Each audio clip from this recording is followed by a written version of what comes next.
It was a tiny drone, a little gadget that fit in the palm of your hand. But it promised to be so much more than just a toy.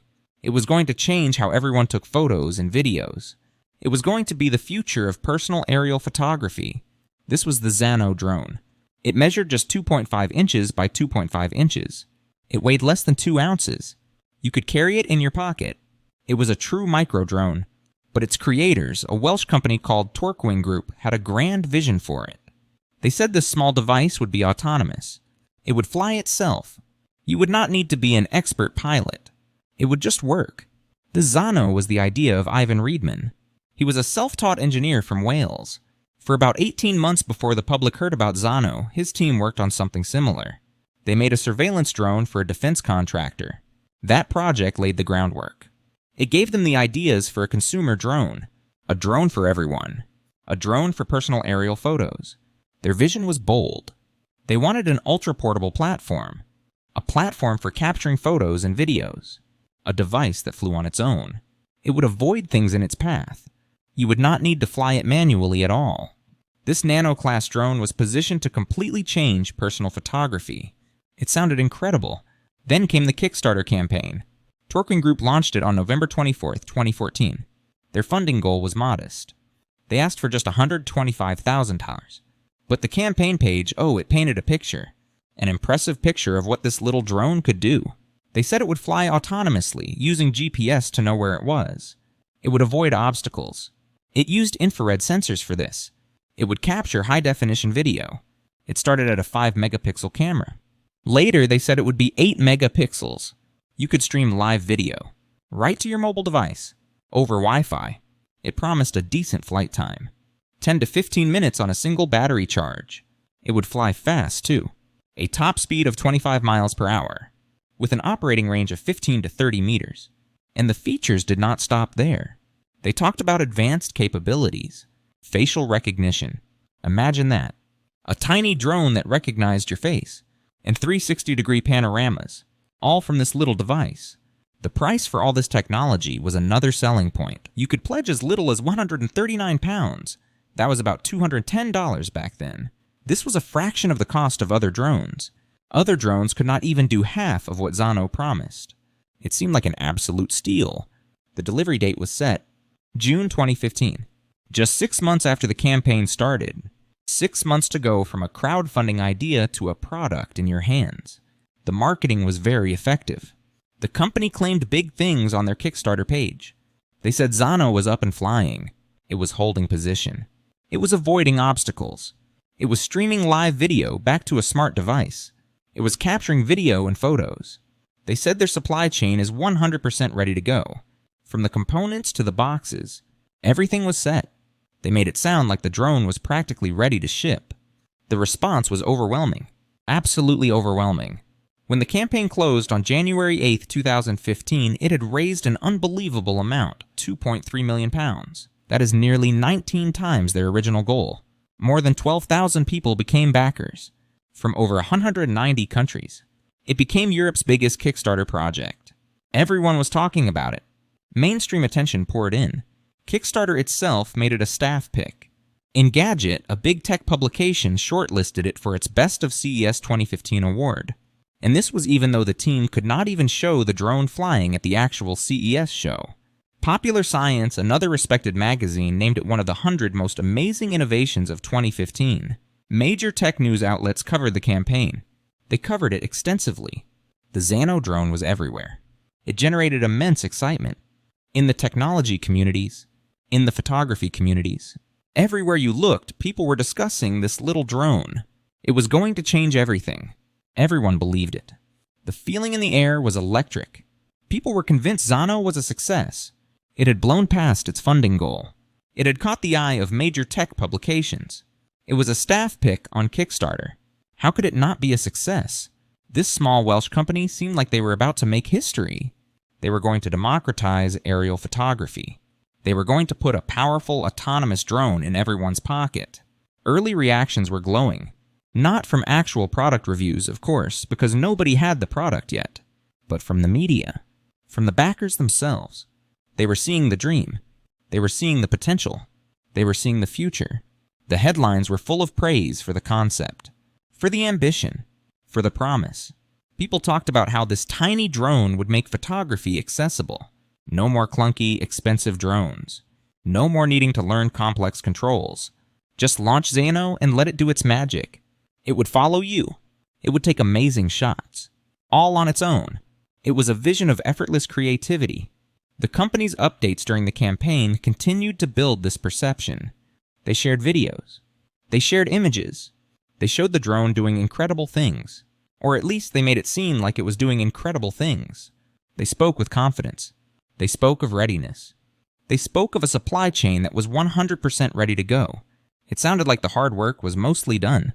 The technical hurdles were cleared. Production was just around the corner. Backers felt like they were part of something special. They were not just buying a product. They were funding a vision. They were supporting innovation. They were helping a small team but bring a truly revolutionary device to the world. And they felt proud of that. They shared the campaign with their friends. They talked about the possibilities. The excitement was contagious. The tech world watched. Many wondered if it could really deliver on all those promises at such a low price point. But the sheer volume of funding, the media attention, the confidence from the creators, it all added up. It made people think maybe they have cracked it. Maybe this was the one that would truly bring drone technology to the masses. The one that would make personal aerial photography as simple as taking a selfie with your phone. The idea of a drone with facial recognition, a drone that could capture 360-degree panoramas, all while fitting in your pocket. It was captivating. It captured the imagination of thousands. It seemed like the perfect blend of advanced technology and user-friendliness. A device that was smart enough to fly itself, yet simple enough for anyone to use. The company's communications painted a picture of smooth sailing. They talked about the progress. They talked about the components. They talked about the manufacturing. They talked about getting everything ready for that June 2015 delivery. There was a sense of momentum, a feeling that they were on track, that this ambitious project was absolutely going to happen. The community around Zano grew. People shared their hopes. They shared their excitement. They discussed what they would do with their Zano drone, the places they would take it, the memories they would capture. It was a vibrant, hopeful community all united by this shared vision. A vision of a tiny drone that would do big things. It seemed like a triumph of crowdfunding. A testament to how a great idea, with clever marketing, could capture the public's imagination and gather the funding needed to bring it to life. The Zano was held up as an example of what was possible when people believed in a project, when they put their money behind innovation. It was a story everyone wanted to be part of, a story of success, a story of the future arriving now. Then, things started to shift. The initial June 2015 delivery date came and went. No drones shipped. The company started issuing updates. They talked about manufacturing challenges. They spoke of technical difficulties. The delays began, and they kept coming. In August 2015, a BBC technology correspondent, Rory Sellon-Jones, visited Twerking Group's facility in Wales. He was there to see the Zano in action. He wanted to see the drone fly, to see it deliver on those incredible promises. What he witnessed was deeply concerning. The demonstration happened indoors. The company's commercial director, Rhys Crowther, tried to launch the drone. He used an Android app, an app that was still not available to the public. He tried to show off its capabilities, but the drone could not hover on the spot, not like they had promised. Its battery life was terrible. It was less than 5 minutes. That was far, far short of the promised 10 to 15 minutes, and it failed to work outdoors at all. Now, I used to have a drone with a motor, like the Zano drone, and I think I can see why it cannot fly really long. The brushed motor it used is not particularly efficient, and paired with a small battery makes flight time plummeted. It doesn't stop there. The video quality was poor. It did not meet the HD standards they had claimed. Obstacle avoidance was shown indoors, but basic flight stability was still a problem. Despite all this, the company was determined to start shipping the Zano to backers at the end of the week. But that week passed, and no drones were shipped to Kickstarter backers. The promises were not being kept.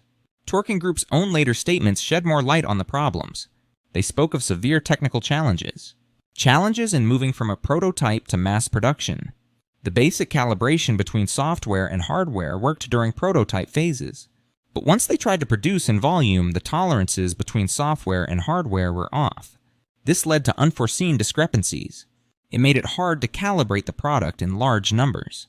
A lot of the production units simply did not work right. They had basic performance problems. The company also added more features during the campaign. These upgrades added technical complexity to an already complicated project, and creating a special automatic testing rig caused more big delays. This was a clear sign of poor planning. They were adding features without the ability to deliver. They were not managing their project scope. In late 2015, Torking did manage to ship some units, about 600 of them. But these mostly went to pre-order customers, people who bought the drone after the Kickstarter campaign, not the original backers. The people who funded the project from the very beginning were told their units were delayed again. For the few hundred backers who did get a drone, the experience was hugely disappointing. Federico Bernardi, one of those backers, said it all in an email. It captured the community's frustration. He said all the production schedule that Reese from Torquing Group or Ivan wrote were false. No one reported a nice flight experience. Nothing promised work. It even fails to fly like a $50 cheap drone. The problems reported by recipients were extensive. Drones either would not fly at all, or they flew very poorly, with unstable flight patterns. The camera quality was far below the promised HD standards. Autonomous flight, that flagship feature, was completely missing. It never materialized. Battery life was significantly shorter than promised. The build quality was bad. Units looked rushed and poorly put together. Then came the final blow. When Torquing servers were switched off after they went bankrupt, about 1,000 units that had shipped simply stopped working. They became unusable bricks. They relied on the company's external servers to function. This showed a shocking lack of foresight. It was truly poor management of a critical product aspect. On November 10, 2015, Ivan Reedman, the CEO, resigned. He cited personal health issues and irreconcilable differences. This sudden departure signaled the end. Just days later, on November 17, 2015, Torquing Group announced they would pursue creditors' voluntary liquidation. The company had run out of money. They could not continue operations. The announcement was short. It offered little comfort to the thousands of backers, the people who had invested in the dream. Over 12,000 people collectively lost £2.3 million. The vast majority of them received nothing in return. The dream of the Zano drone was over. It ended not with a bang, but with a whimper. So what do you think about Zano drone? Do you ever consider one? Tell us your thoughts in the comments down below. If you found this story interesting, please consider subscribing, and I'll see you around.